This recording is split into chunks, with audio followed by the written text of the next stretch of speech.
Nascer, morrer, renascer ainda e progredir continuamente.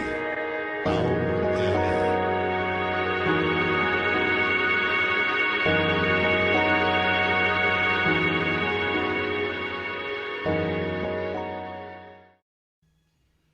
Boa noite a todos e a todas.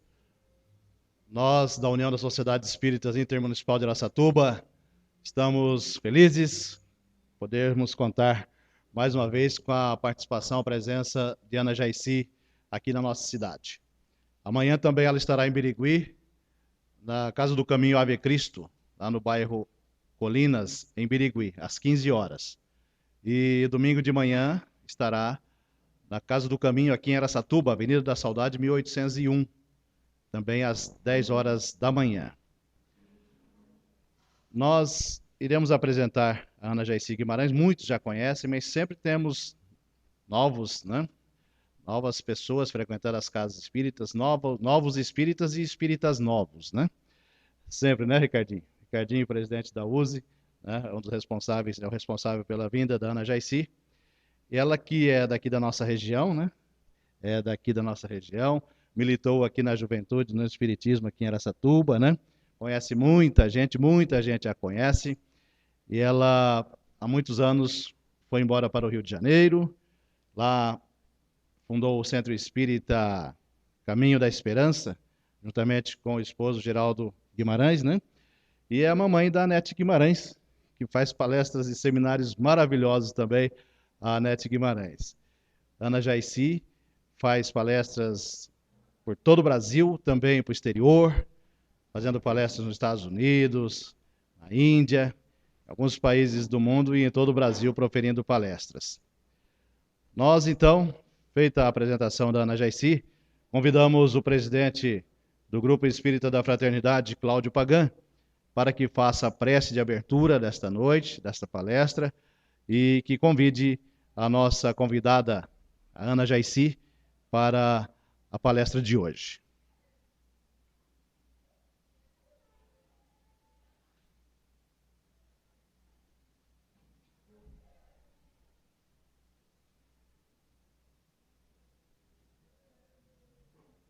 Vamos elevar os pensamentos, que Jesus esteja em nossos corações,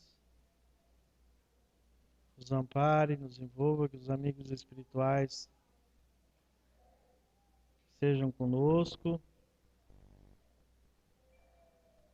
estejam nos auxiliando, nos amparando, que a oradora da noite possa trazer a mensagem de Jesus aos nossos corações, aos nossos sentimentos, para que possamos dilatar os horizontes da nossa compreensão, tendo novas visões, novos pontos de vista, quanto a cada um de nós, nos trazendo o amparo, o conforto, o equilíbrio e a paz no coração. E aos amigos espirituais que nos assessoram, nos amparam, a Jesus e a oradora da noite, oferecemos nossas preces. Pai nosso que estais nos céus, santificado seja o teu nome, venha a nós o teu reino, seja feita a tua vontade, aqui na terra como no céu. Pão nosso de cada dia, dai-nos hoje, Senhor. Perdoa, Pai, nossas dívidas, assim como nós perdoamos nossos devedores. Não nos deixes cair em tentações, livra-nos do mal.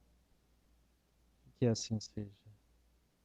Nesta prece, Mestre Jesus, amigos espirituais, declaramos por iniciada a reunião da noite. Que a paz de Jesus esteja conosco e em nossos corações. E que assim seja. Então agora, após a apresentação, passamos a palavra à nossa convidada, Ana Jaicy. Vou tirar essa cadeira daí.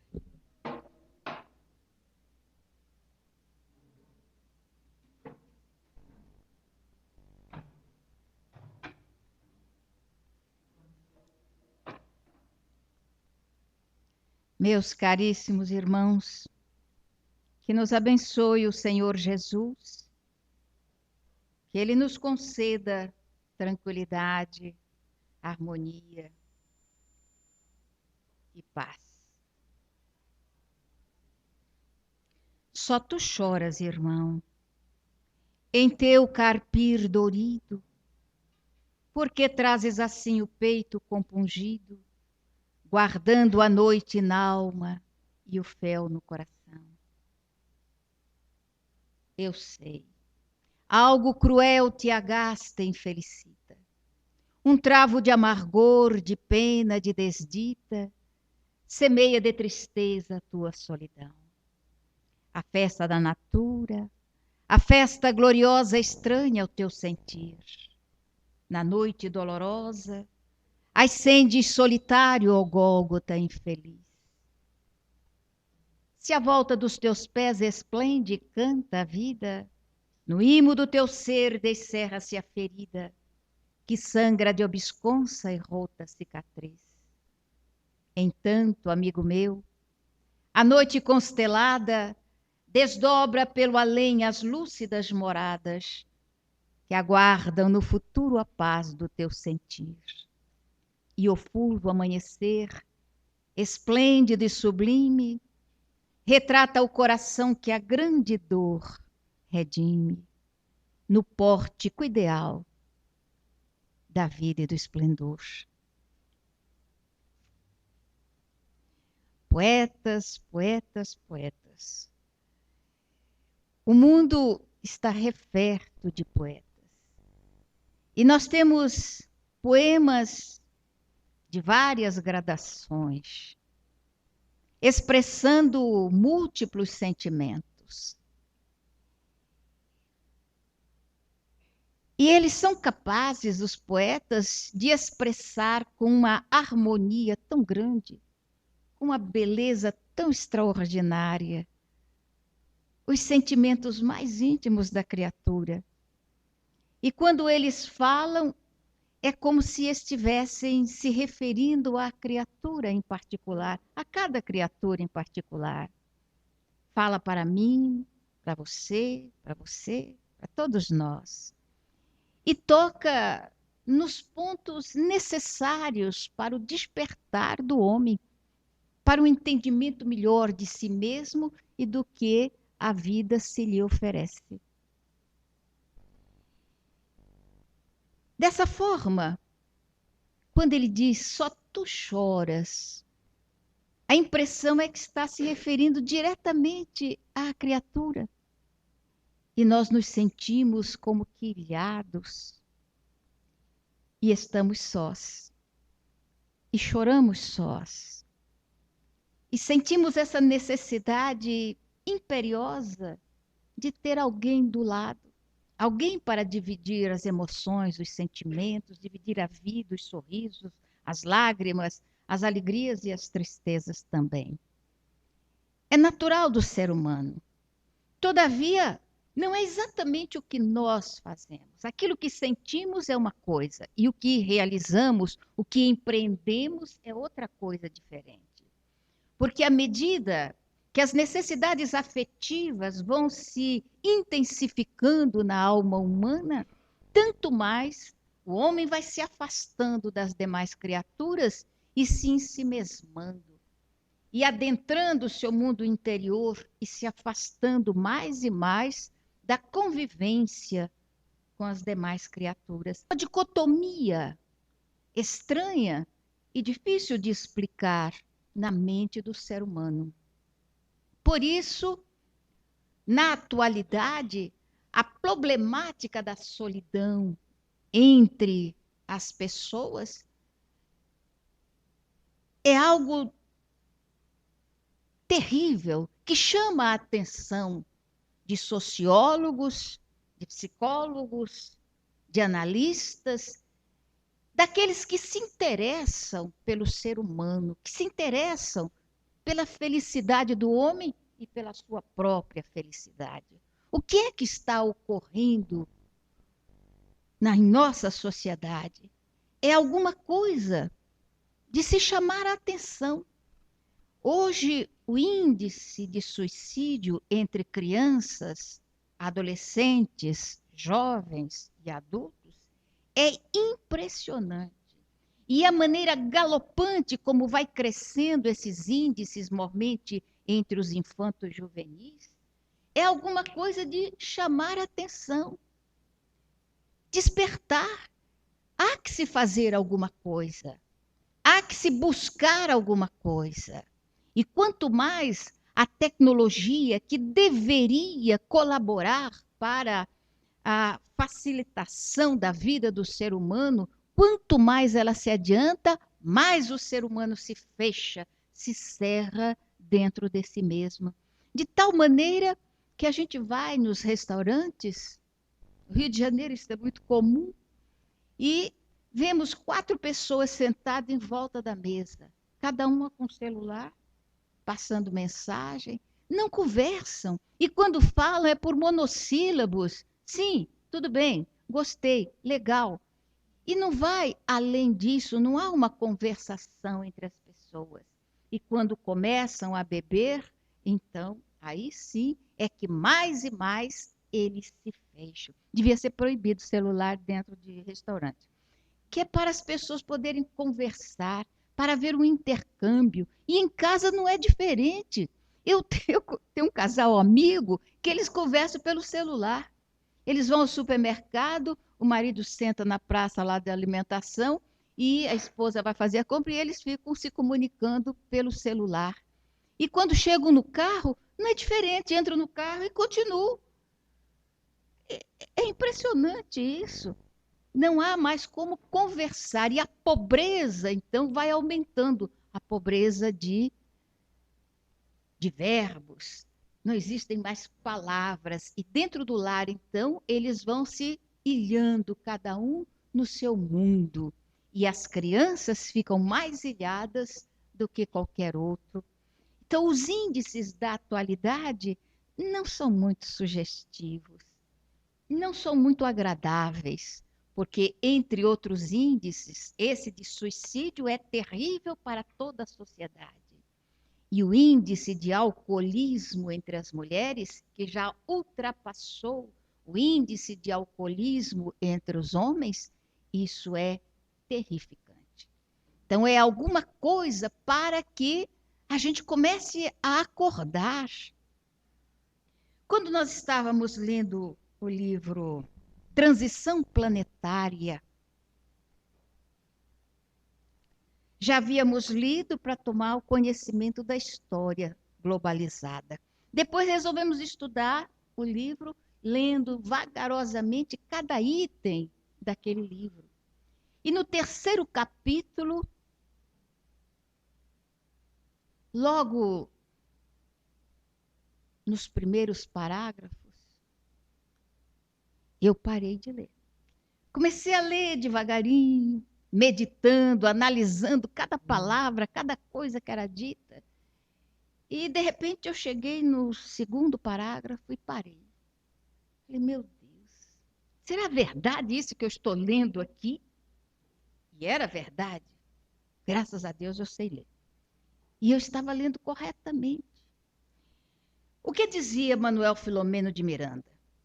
No mundo espiritual, estava havendo uma reunião entre os servidores da espiritualidade, os que serviam na terra.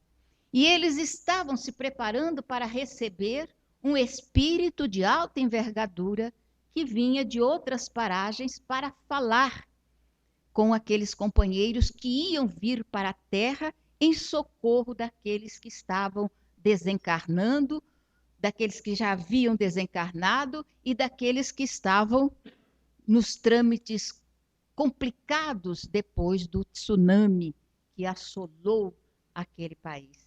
Então, eles estavam na expectativa desse expositor que realmente chegou. Então, eles descrevem um clima de harmonia, uma música suave, os companheiros todos ali voltados para o interesse do bem, o interesse socorrista. Então chega aquele espírito e começa a discursar, a falar com uma ternura muito grande para aquelas criaturas que se esqueciam de si mesmo para se dedicarem ao socorro a nós aqui na Terra. E em determinada circunstância, ele diz assim: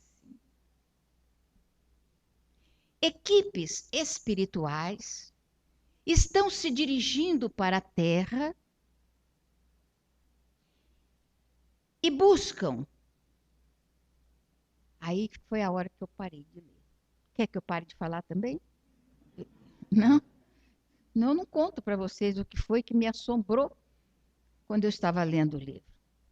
Ele continua, já que vocês pediram, eu continuo. Buscando casas espíritas sérias. Foi a palavra que me chocou. Eu parei e fiquei analisando, buscando casas espíritas sérias. Equivale a dizer que existem casas que não são sérias.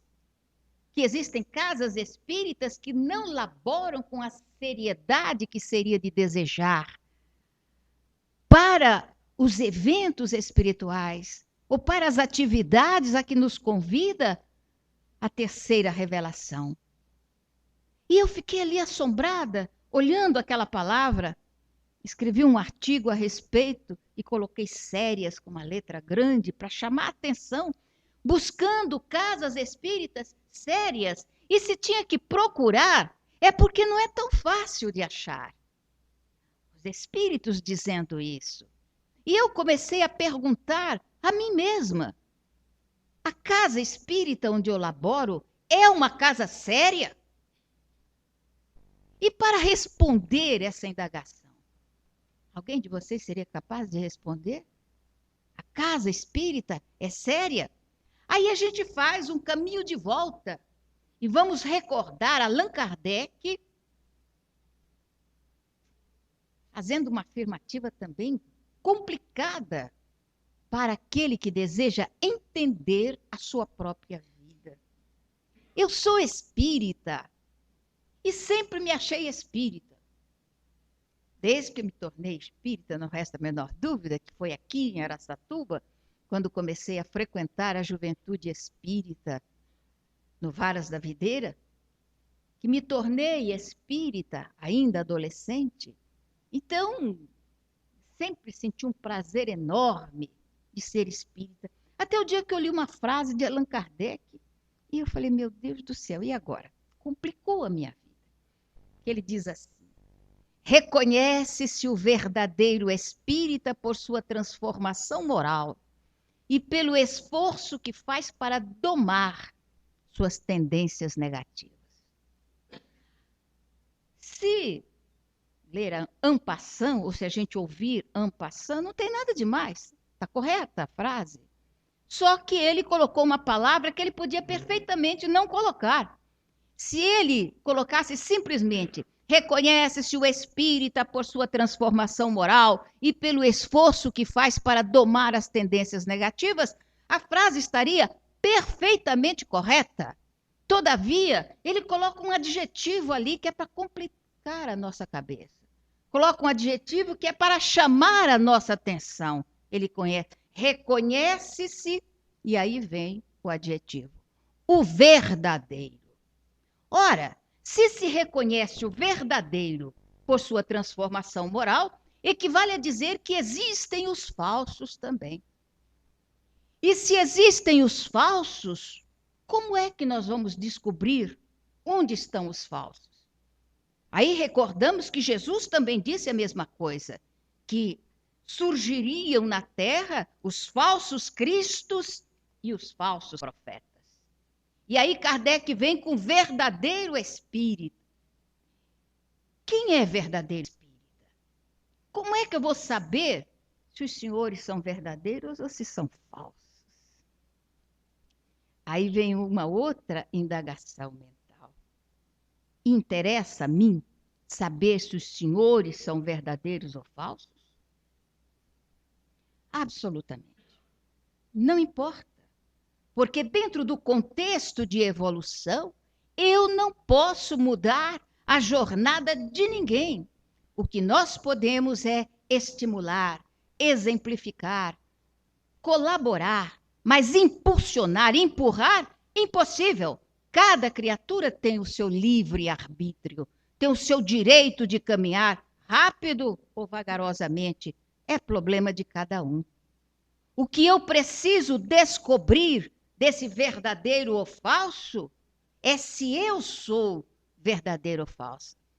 Eu tenho que voltar toda a minha atenção para mim mesmo, analisando a minha conduta, a minha maneira de ser, de agir, de pensar, como eu encaro o espiritismo, como eu encaro as minhas tarefas na seara espírita, de que forma eu contribuo para que as minhas tarefas sejam realmente realizadas com amor, com responsabilidade, respeitando os deveres que eu assumi perante a minha consciência e perante a espiritualidade.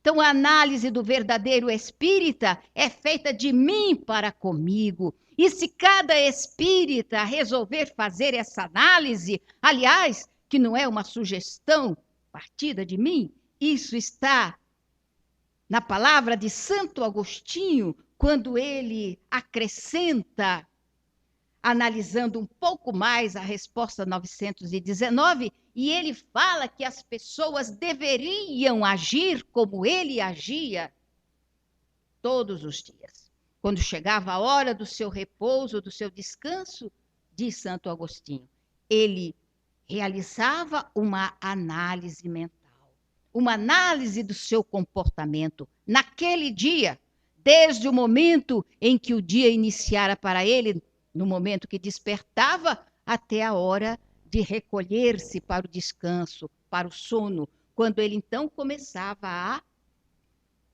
catalogar as suas horas, catalogar o seu dia, analisando a sua conduta, analisando o seu comportamento e, mais do que tudo, analisando a sua casa mental. Então, nós temos que pegar essa frase, reconhece-se o verdadeiro espírita, porque somos espíritas. E na situação caótica da atualidade que nós estamos passando, isto é muito grave. E a descoberta se somos verdadeiros espíritas para nós mesmos servirá de impulsão para a nossa jornada na busca da evolução. Se não bastasse a palavra de Allan Kardec a respeito do espírita, chega agora Manuel Filomeno de Miranda falando da busca da casa espírita séria. Oh, meu Deus, vamos analisar isso com responsabilidade. A nossa casa espírita é séria? Como é que eu vou saber se ela é ou não é séria? Eu vou saber pelo meu comportamento, pela forma que eu ajo perante a casa espírita onde eu laboro. Eu encaro com responsabilidade, eu encaro com respeito as minhas atividades na casa espírita. De que forma eu faço? Eu só vou à casa quando não tem outra coisa mais importante para fazer? Ou eu assumi a responsabilidade de estar ali na reunião doutrinária, na reunião mediúnica, na reunião de estudo, na reunião de qualquer coisa que haja na casa espírita? Eu busco sustentar com a minha presença, com a minha colaboração? Ou eu sou aquela criatura que só vai nas atividades quando tudo sopra a favor? Quando alguma coisa sopra ao contrário, não dá. E a gente observou ontem mesmo nas casas espíritas no Rio de Janeiro como ficaram esvaziadas por causa do movimento. Eu achei até interessante, quando eu estava indo para o aeroporto de manhã, alguém no telefone disse: "Você foi à reunião ontem?" Eu disse: "Claro que fui. Por que não? Mas com essa balbúrdia que está no Rio, você teve coragem de sair?" Eu falei: "Oh, meu Deus, ninguém desencarna na véspera. Se eu tivesse que desencarnar hoje ou ontem, teria desencarnado. Como eu posso desencarnar hoje ou amanhã? Então, tanto faz eu estar dentro da minha casa quanto estar fora da minha casa. A situação não é diferente. E nós tínhamos um compromisso na casa. Imagina se a gente não tivesse ido quando nós chegamos, a porta ainda estava fechada, porque a pessoa que tem a chave não compareceu, e se a gente não tivesse ido, aquelas pessoas que tinham vindo de muito longe estariam na porta e ficariam ali. Não, não importa o que esteja ocorrendo, se temos um compromisso com a casa espírita, a gente vai honrar esse compromisso. E quando eu faço uma análise mental, nos 57 anos que nós temos de atividade espírita, a gente vai ver que as nossas falhas foram bem menores do que os acertos quanto à responsabilidade perante os deveres da instituição espírita. Então, a casa espírita é séria se você encara com seriedade, porque a pessoa séria não fica ligada a uma casa que não seja séria também. E ele vai mais adiante, ele não termina aí, ele continua dizendo: buscaremos igualmente os expositores que estejam guindados à responsabilidade e os médiuns também que encaram com seriedade as suas tarefas. Então, os espíritos não têm facilidade, quando chegam aqui, de encontrar casas sérias, expositores que encarem com seriedade o seu trabalho e médiuns também que estejam à altura de realizarem um trabalho digno perante a espiritualidade. Isso é de molde a chamar a nossa atenção. Isso é de molde de despertar o nosso sentido de responsabilidade. E quando nós pensamos em sentido de responsabilidade, nós pensamos nos dirigentes das casas espíritas, que devem dar o seu primeiro exemplo, tratando com respeito e com dignidade todas as atividades dentro da instituição espírita.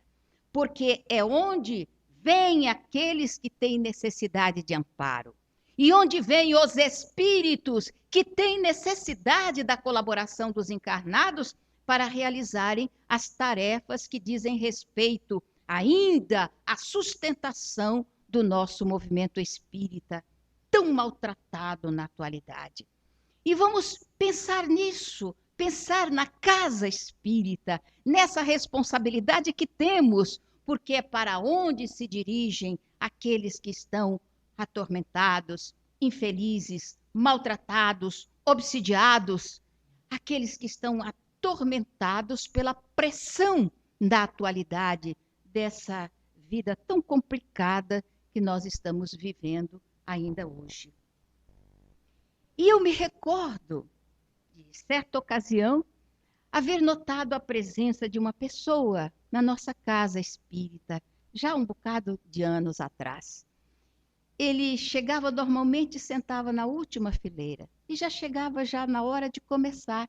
Então, nunca tivemos a oportunidade de conversar com o companheiro, porque quando ele chegava, geralmente nós estávamos ali na mesa, e quando terminava a reunião, ele saía de imediato e ia embora.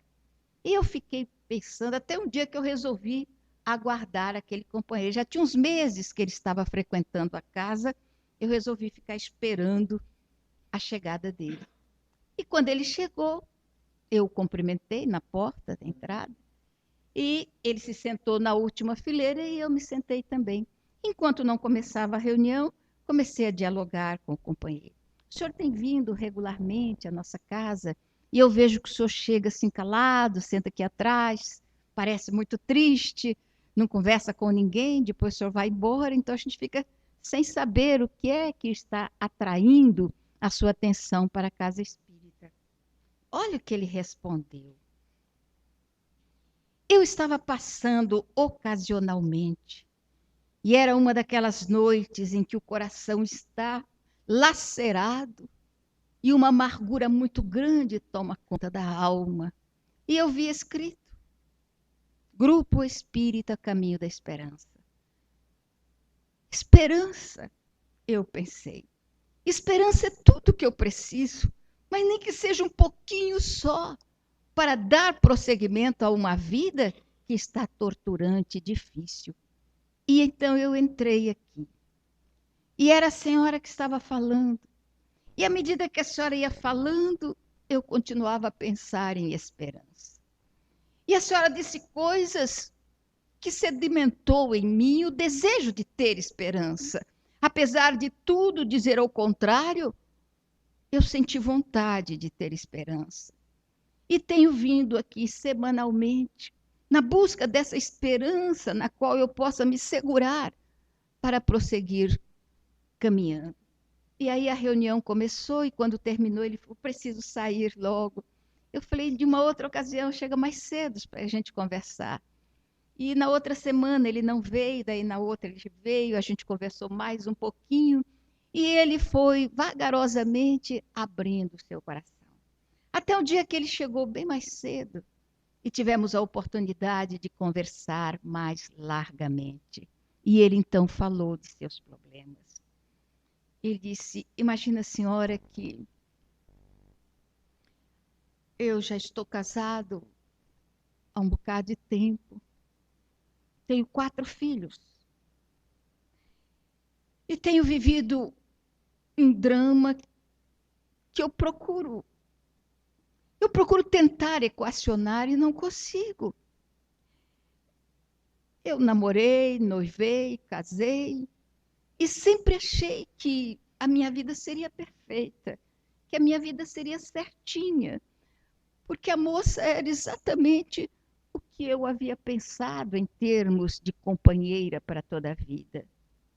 Nunca percebi que ela tinha um problema, nunca notei. E ela deve ter escondido muito bem aquilo. Nos primeiros tempos de casado, não percebi nada e tudo corria tão lindamente na nossa vida. Chegou o primeiro filho e ainda estávamos felizes. E foi quando comecei a perceber que alguma coisa não caminhava direito. Comecei a sentir cheiro de bebida na minha mulher. No primeiro impacto, aquilo para mim foi uma coisa tão assombrosa. Eu cheguei em casa e ela veio, me abraçou e aquele cheiro de bebida. Eu achei que eu tinha me enganado ou que talvez ela estivesse usando um perfume diferente. Não disse nada, mas eu notei que ela estava um pouco mais alegre, um pouco diferente.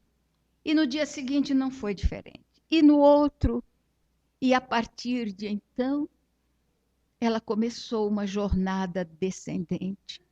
Porque parece que é exatamente isso que acontece. Eu fico me perguntando por que as pessoas bebem. Meu Deus! Se porventura elas conseguissem ser felizes sendo alcoólatras, eu poderia compreender. Mas os alcoólatras são infelizes. Os alcoólatras são criaturas que estão a cada vez mais a rés do chão. A sua vida é uma vida amargurada, infeliz, triste, sozinha, abandonada, rechaçada pelas pessoas. Então, às vezes, eu conversava com ela e ela dizia que não, ela se defendia. Aliás, todos eles se defendem, eles nunca são alcoólatras. Espero naturalmente chegarem à sarjeta para tomarem pé da sua situação. E ela estava. E tivemos os nossos filhos, outros filhos foram nascendo e foram crescendo. E ela chegou a uma situação muito complicada, muito difícil. Os filhos já estavam crescidos. De início, ela só bebia dentro de casa. Depois, começou a sair. Quando eu saía para o trabalho, ela saía também. Ia para os bares próximos. E o primeiro impacto doloroso na minha vida ocorreu quando meu filho, adolescente, o filho mais velho, chegou e disse: pai, não dá, pai. Não dá para continuar. Eu vinha vindo com os colegas, pai. E a minha mãe veio se encontrar comigo. Pai, ela não conseguia ficar em pé. E ela veio e estendeu os braços para mim. E o meu colega ficou me olhando e rindo. E falou: sua mãe é essa bêbada que vem vindo aí? E eu disse: não conheço. Oh, pai, a minha mãe. Era a minha mãe. E eu tive que dizer ao colega que eu não a conhecia. E eu desviei porque eu fiquei envergonhado. Eu senti vergonha daquela mulher que não conseguia ficar em pé direito, que ia para um lado e para o outro, e que sorria para mim, estendendo os braços, falando: filho, meu filho. Cheguei em casa, pai, e chorei. E quando os meus irmãos chegaram, nós conversamos, todos eles, pai, eles têm mudado de caminho para não passar perto daquele bar onde sabe que a mamãe está. Todos eles estão envergonhados. Ninguém mais quer suportar essa vida, pai. Como é que o senhor suporta uma situação dessa? Meu filho, não fale assim da sua mãe. É a sua mãe, filho. A gente não sabe as razões que a vida impõe para nós outros. Quando eu me casei, eu não sabia que ela tinha inclinação para a bebida. Foi surgindo depois. Mas veja, filho, eu gosto dela. Não tenho nenhuma vontade de abandoná-la. E eu gostaria que vocês me ajudassem. O meu filho chorou. Nós dois choramos, abraçados. E eu fui buscar a mãe dele, onde já se tornava costume de ir buscar, e a trouxe para casa. E notei que os filhos se fecharam nos quartos e não vieram falar com ela. Cuidei dela como estava cuidando ultimamente. Fiz com que se alimentasse, depois a coloquei na cama. E os outros dias foram sendo tão iguais. E os filhos foram crescendo e a reação ia se tornando cada vez mais forte. Até o dia que a filha chegou e falou: pai, eu tenho um namorado. E eu queria tanto que o senhor conhecesse o meu namorado. Mas eu não vou trazê-lo aqui. Eu não tenho coragem de trazer o namorado aqui. Eu tenho medo que ele se encontre com a minha mãe. Eu tenho vergonha. Minha filha, não é? Pai, eu queria levar o senhor na casa do meu namorado, para o senhor conhecer a família, conhecer a ele também. Por favor, pai. E eu fui. Eu tinha que fazer concessões aos filhos. E a minha filha casou-se sem que a mãe dela tomasse conhecimento. E o namorado, o noivo, o marido, nunca botou os pés na nossa casa, porque ela não queria. E depois o filho, e foi a mesma coisa, casou-se também. E os outros 2 filhos, eu sabia, tinha também suas namoradas, mas viviam à margem. O tempo foi passando e eu comecei a ir buscá-la na sarjeta. Agora, já não ficava sentada na mesa dos bares, adormecida. Agora saía e caía no chão e ficava ali, até que eu fosse buscá-la. E eu tenho feito isso. E agora eu estou numa situação muito difícil, porque os filhos resolveram me colocar na parede. Pai, ou ela sai daqui, ou nós vamos sair, todos nós. Os 2 que ainda moram comigo e os 2 que são casados e que disseram que não voltam mais aqui. Eu pedi um tempo. Eu não quero me separar dela. Por incrível que possa parecer, eu gosto da minha esposa. Mas eu gosto dos meus filhos. Eu não quero que eles vão embora. Eu não quero que eles vão morar em outro lugar. Eu estou sem saber como resolver. preciso tomar uma atitude, não sei exatamente qual. E ele tomou a atitude. Alugou um pequeno apartamento, um pouco distante do apartamento que ele morava, e levou a esposa para lá. E voltava no centro e dizia: é uma dor tão grande. Eu fico preocupado sem saber o que vai acontecer a ela. Então, quando saio do trabalho, eu vou até lá e levo para casa, ajudo a tomar banho, se alimentar, coloco na cama e depois eu vou para casa. E quando eu chego em casa, a casa, por incrível que pareça, está tão vazia, tão vazia.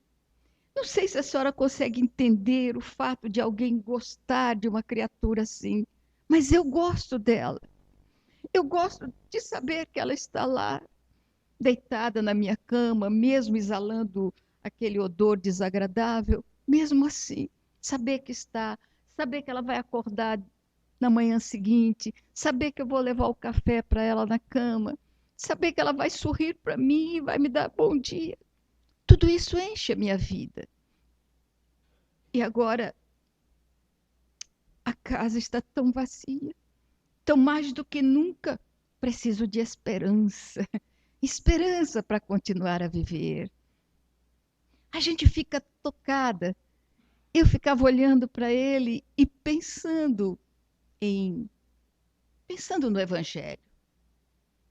Nós falamos tanto em homens de bem. E quando pensamos em homens de bem, a gente pensa nessas figuras carismáticas que passaram pela vida e continuam passando ainda, deixando um lastro de realização. Pensamos em Francisco Cândido Xavier, um homem de bem. Pensamos em Divaldo Franco, um homem de bem. Pensamos em Leopoldo Machado, Caiba Schutter, Carlos Embaçaí, e pensamos em tantas figuras do nosso movimento espírita que deixaram um marco na terra.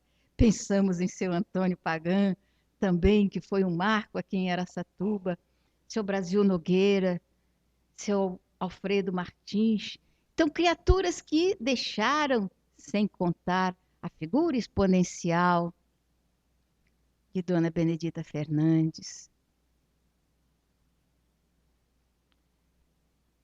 o nosso irmão Rolandinho, criaturas que foram passando, deixando um marco por onde passaram, homens de bem, mulheres de bem.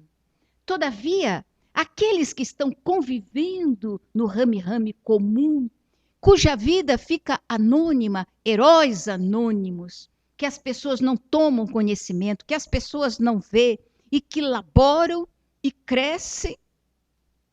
E quando temos a oportunidade de conhecer a sua vida, percebemos que eles deixam vibrando no ar um hino de esperança.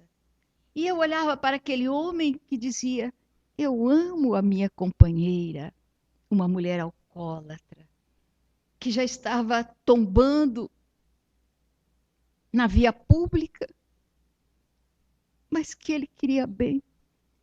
A mãe dos meus filhos, ele dizia com carinho. E eu sorria, desejando fazer alguma coisa e sem saber exatamente o que fazer. O tempo foi passando, já estávamos próximos do Natal.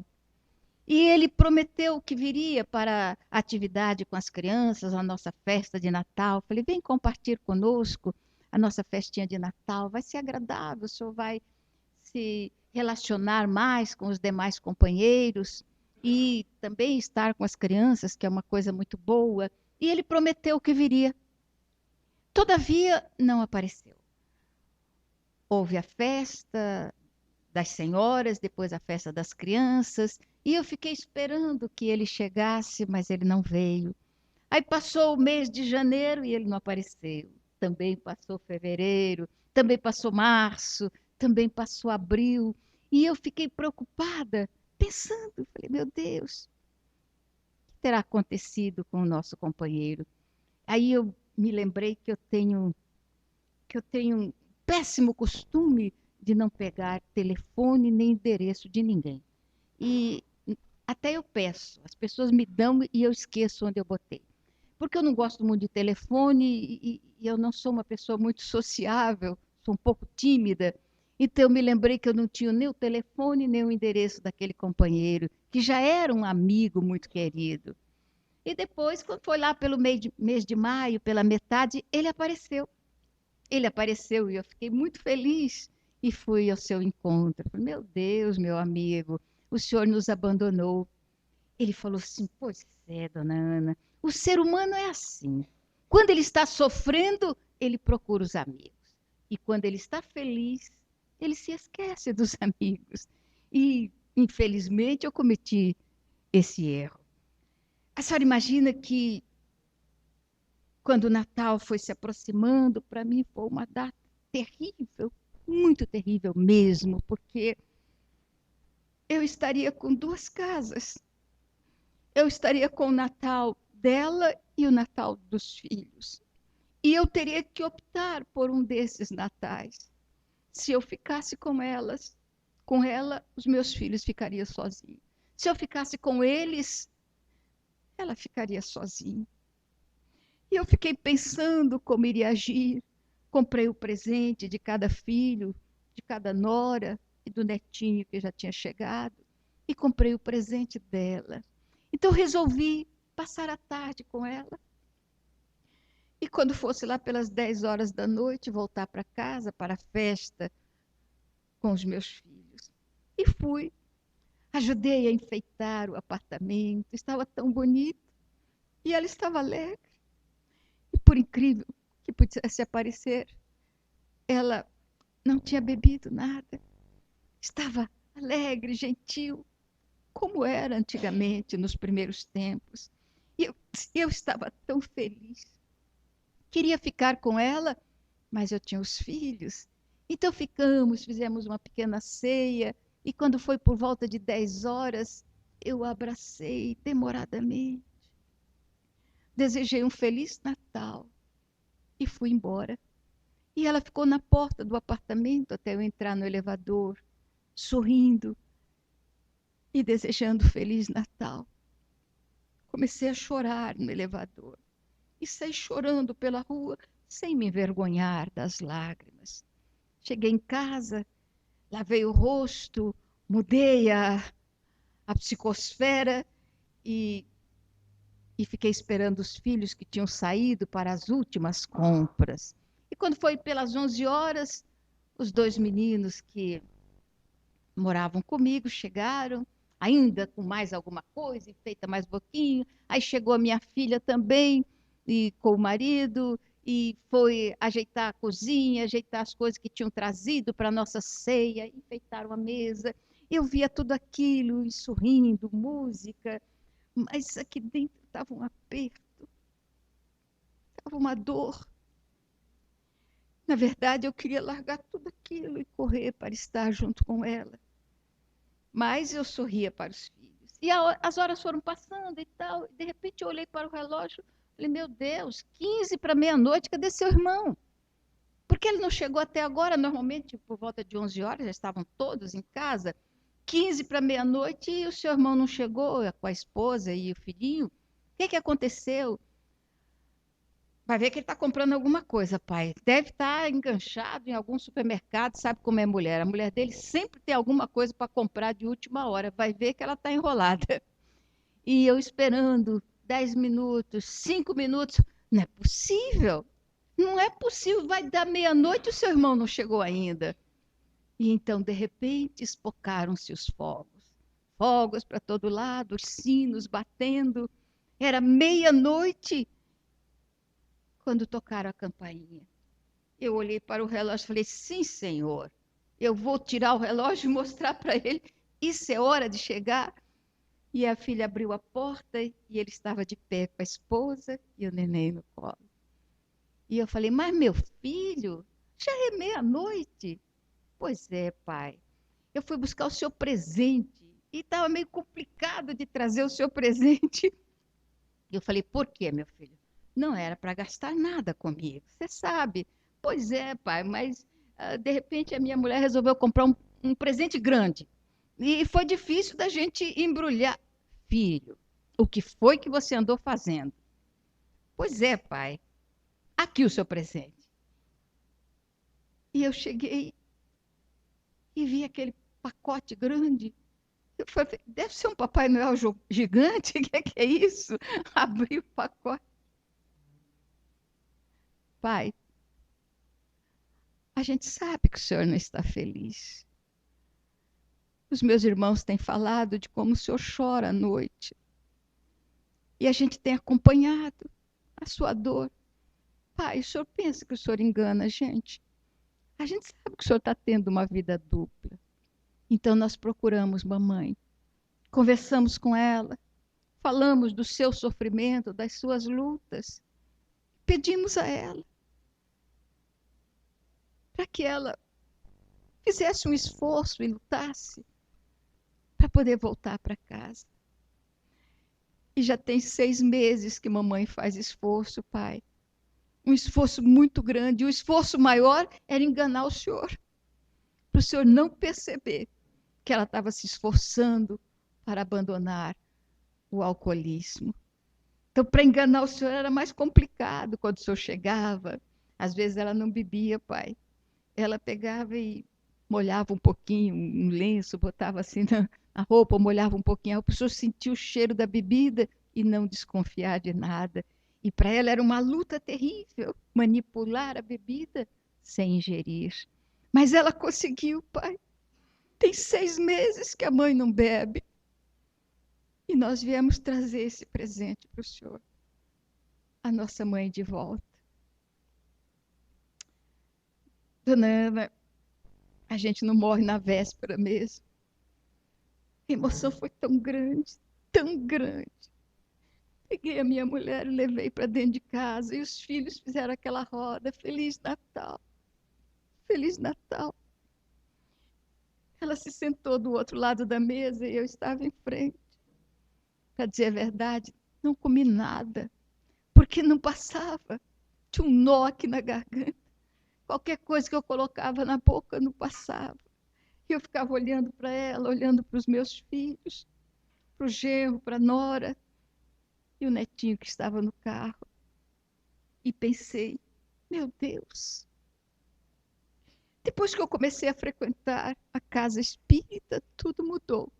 Porque foi a partir do tempo que eu comecei a frequentar que os filhos resolveram mudar o comportamento deles. É possível isso, não é, dona? Eu disse, é possível, sim. Claro que é possível. Mas o mais importante foi a vontade que o senhor teve de renovar. E ele falou assim, não. O mais importante foi a força que vocês me deram. Eu senti aqui tanta fraternidade, tanto carinho. As pessoas me olhavam, sorriam, cumprimentavam. E as nossas conversas também foram muito importantes. Eu tenho um carinho muito grande pelo caminho da esperança. Eu falei, mas o senhor abandonou a gente um bocado de tempo. Ele disse, é verdade. Porque nós fomos passar uma temporada na região dos lagos. Nós dois, eu e ela, às expensas dos filhos que estão muito felizes. E retornamos agora. E eu vim aqui para dar uma satisfação para a senhora. E quem sabe, se a gente ficar aqui no Rio, que não é muito provável, ela está querendo ir embora daqui, e os filhos estão dando força, mas se nós ficarmos, a gente vai continuar frequentando. E durante mais algum tempo ele compareceu, depois ele se foi. E quando ele se foi, eu fiquei no portão da casa antiga, olhando, e ele dava um adeus. E eu pensando nos homens de bem. E eu pensando no Evangelho de Jesus, que nos fala daqueles homens que têm dentro da alma realmente alguma coisa diferente. Mas pensando também na responsabilidade da casa espírita, de orientar, de agir, de conduzir as pessoas, dando-lhes o respaldo necessário para que realmente coloquem os pés com firmeza no chão e sejam capazes de deslanchar. O Espiritismo pode fazer. Aí a razão de nós pegarmos o livro Transição Planetária, olharmos o companheiro dizendo das casas sérias e analisar a nossa casa. A seriedade com que encaramos as nossas tarefas, a seriedade com que transmitimos às pessoas as informações espíritas e a forma com que encaramos a mediunidade, que é uma das pedras angulares onde se apoia o edifício da terceira revelação.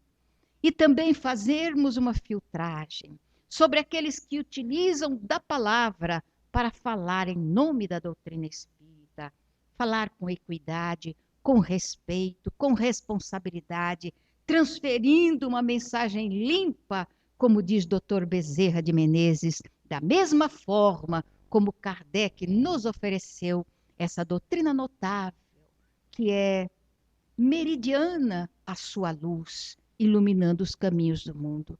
Então, a responsabilidade para transferirmos essa mensagem com a mesma equidade com que Allan Kardec nos apresentou no Livro dos Espíritos.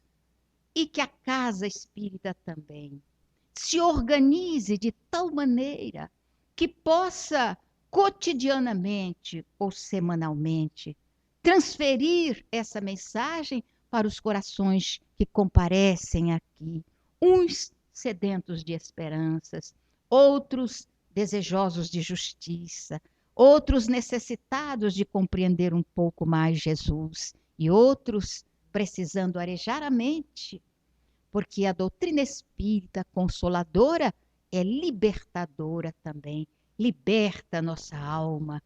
E hoje, quando muitos espíritas estão tão agarrados às coisas materiais, estão tão preocupados com o mundo espiritual fica preocupado com os espíritas, necessitando de analisar aqueles que têm responsabilidade, que são sérios, e aqueles que não são.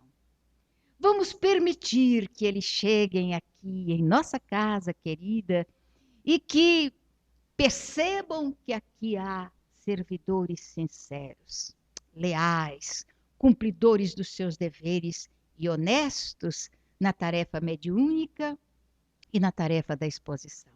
E que haja uma direção desejosa de que todos estejam laborando com seriedade, motivando aos espíritos transformar esta casa num pouso de luz. Transformar esta casa num ponto de convergência dos espíritos amigos que vêm para socorrer os encarnados ainda em profunda aflição e os desencarnados atormentados que nos atormentam também, e trazer também aqueles que vitoriosamente se transformaram no mundo espiritual em sirineus que colaboram conosco na sustentação do edifício dessa terceira revelação. A nossa doutrina espírita, que temos que amar profundamente, porque ela tem a força necessária para nos libertar dos liames materiais. Só tu choras, irmão, no teu carpir dorido, porque trazes assim o peito compungido, guardando a noite na alma e o fel no coração. Eu sei, algo cruel te agasta e infelicita, um travo de amargor, de pena, de desdita, semeia de tristeza a tua solidão. A festa da natura, a festa gloriosa estranha ao teu sentir. Na noite dolorosa, ascendes solitário ao Gólgota infeliz. Se à volta dos teus pés esplende e canta a vida, no imo do teu ser descerra-se a ferida que sangra de obsconsa e rota cicatriz. Entanto, amigo meu, a noite constelada desdobra pelo além as lúcidas moradas que aguardam no futuro a paz do teu sentir. E o fulvo amanhecer, esplêndido e sublime, retrata o coração que a grande dor redime no pórtico ideal da vida e do esplendor. muita paz. Muito obrigada.